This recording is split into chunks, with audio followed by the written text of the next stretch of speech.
किशोर वय बच्चा आपसे दूर दूर रह रहा है तो इसे नज़रअंदाज न करें।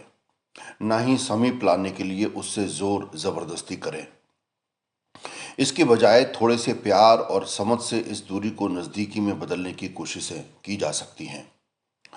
इसके अलावा और भी कुछ सूत्र हैं जिनको अपनाकर हम अपने बच्चों से बन रही दूरी को घटा सकते हैं।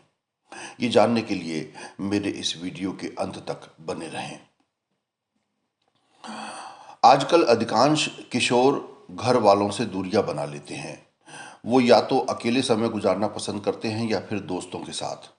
वो अपनी समस्याएं भी घर में बताना पसंद नहीं करते। ना ही घर वालों की बातों या नसीहतों का उन पर कुछ खास असर होता है। इस स्थिति में अभिभावक उनके साथ सख्ती से पेश आने का विकल्प अपनाते हैं, पर ऐसा रवैया इस दूरी को और बढ़ा देगा। इसलिए पहले पनपी दूरियों का कारण समझें और फिर सोचिए उपाय इन दरारों को पाटने के। किशोर अपने आप को अधिक स्वतंत्र महसूस करना पसंद करते हैं। वो चाहते हैं कि अपने जीवन के फैसले खुद ले सकें। इसलिए वो घर वालों के नियंत्रण से दूर होकर अपने दोस्तों के साथ रहना पसंद करते हैं। बच्चे किशोरावस्था में अपने साथियों से बहुत प्रभावित होते हैं। वो हमेशा अपने दोस्तों के समूह में स्वीकृत होना चाहते हैं। इसलिए अक्सर वही करते हैं जो उनके दोस्त कर रहे होते हैं। बराबर अपडेट रहने के लिए वो दोस्तों को अधिक समय देते हैं, जिससे घर वालों से दूरियां बनने लगती हैं। टीनेजर्स को अपनी प्राइवेसी बहुत महत्वपूर्ण लगती है। वो अपने विचार, भावनाएं और अनुभव अपने तक ही रखना चाहते हैं और घर वालों से उन्हें साझा करने में संकोच महसूस करते हैं। ये निजता की चाह भी उन्हें अपनों से दूर कर सकती है और कई बार हम जाने अनजाने में बच्चों के मन को दुखा देते हैं। जैसे उनकी व्यक्तिगत बातों को दूसरों से साझा कर देना, उनकी बातों पर भरोसा न करना, उनके मुश्किल समय में उनके लिए भावनात्मक रूप से उपलब्ध नहीं होना। यदि वो अपनी समस्याएं साझा करें तो उन्हें ही दोष दे देना, उनकी आलोचना करना।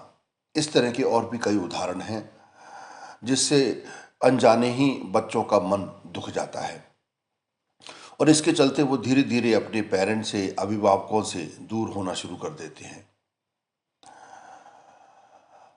मनोविज्ञान के शोध बताते हैं कि जो बच्चे किशोर अवस्था में अपने घर के सकारात्मक वातावरण से जुड़े रहते हैं, वो मानसिक, शारीरिक और भावनात्मक रूप से अधिक स्वस्थ रहते हैं, जो उनके समग्र विकास के लिए अहम है।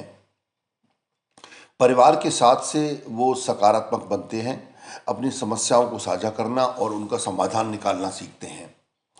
उनका आत्मविश्वास बढ़ता है, रिश्तों को बेहतर ढंग से निभाना सीखते हैं, नैतिकता का विकास होता है और सही गलत के बीच में भेद करने का कौशल भी वो सीख पाते हैं। तो मित्रों, क्या उपाय हो सकते हैं? सबसे पहले खुलकर बातचीत करें।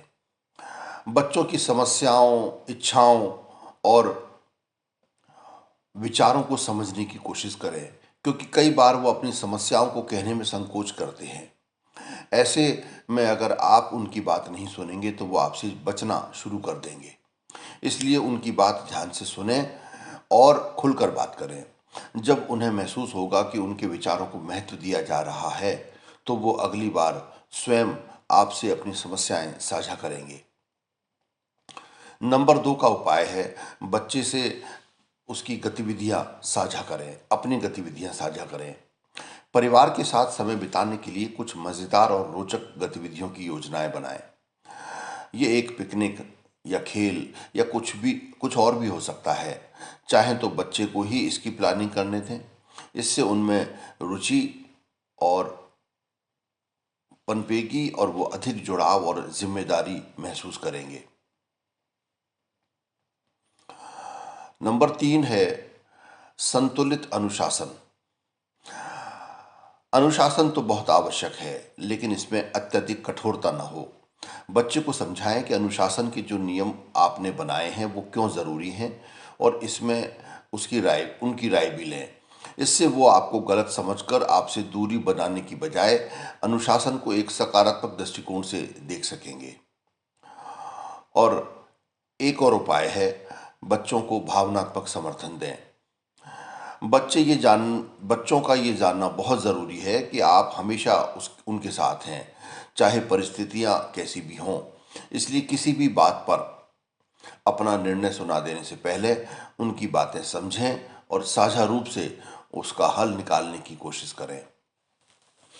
तो ये थोड़ी सी कुछ बातें हैं जो अभिभावक और माता पिता बच्चों के साथ व्यवहार करते समय अपनाएं, तो उनके और बच्चों के बीच में जो दूरियां आ गई हैं वो कम होंगी और उनके बीच में प्रेम, आत्मीयता, सौहार्द और वात्सल्य बढ़ेगा।